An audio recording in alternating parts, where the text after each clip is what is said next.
Making money like a mint, laying in my ice like shrimp. Mint condition that I'm in, coming with the freshness.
So yesterday, spent the day building my first upper cabinet, and this thing alone took me about 9 hours of messing around.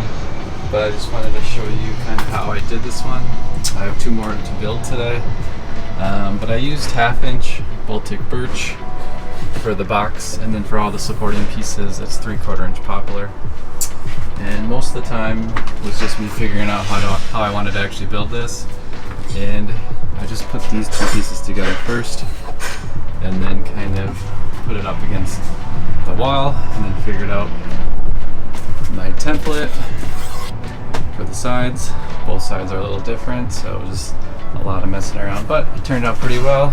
And today we're going to move on to the 2 uppers in the back, and hopefully these go a little bit faster. Here's the bottom piece for the next upper. It's at 50 1/4, so we're going to rip the 3 supporting poplar pieces at the same 50 1/4.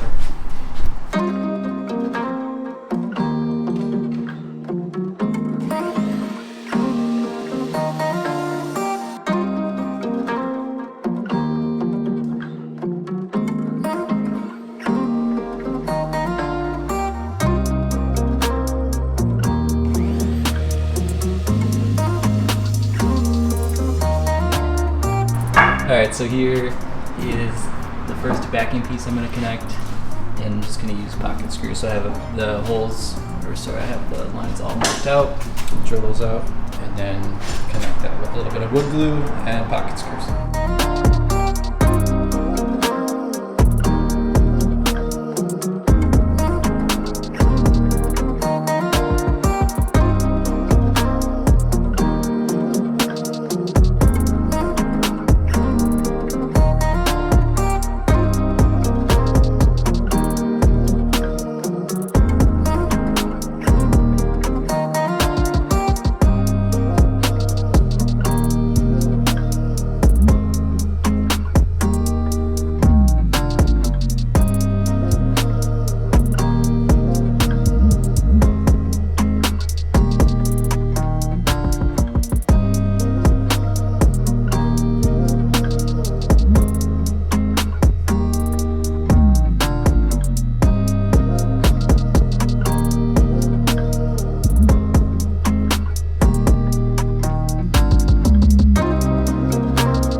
back upper mounted with some clamps. And what I've done is trying to get this as level as possible with the one I currently have clamped up. Now we need to create templates for both sides.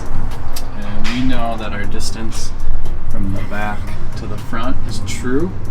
So we can measure that out. And we also will know the true distance from the ceiling to the bottom of the shelf. So we'll have two true distances that we can work off of. So we'll make a square template to start with using those two, and then we'll just work our way back and try to figure out these weird angles up here. And then we're going to replicate that on this back piece. Got the first template roughed in. So I kind of leveled these two out. I have 12 inch that's known from the back to the front, and then 13 and 5/8 I knew from the ceiling down to the bottom. And then I use this crazy protractor to figure out the angle up here. And now we have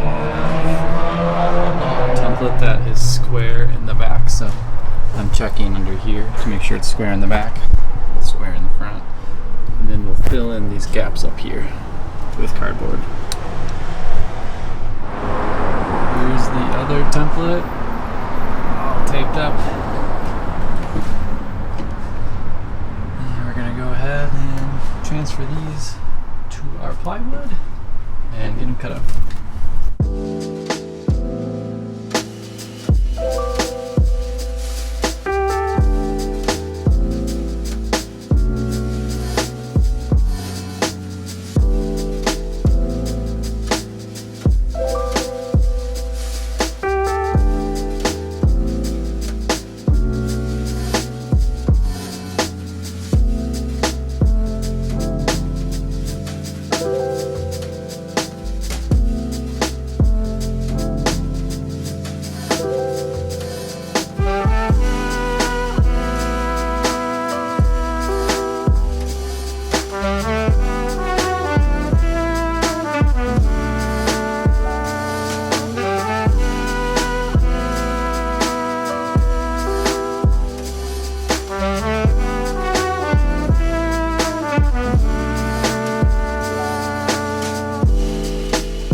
Got the second shell up without the stringers.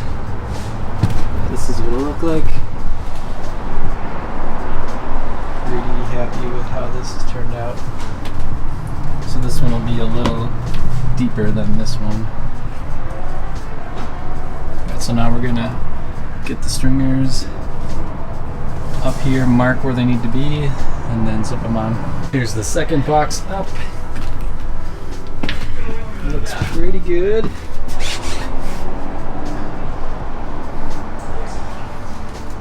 Just need to make a divider here to help pull this up a bit. And so I have something to attach my face frame to.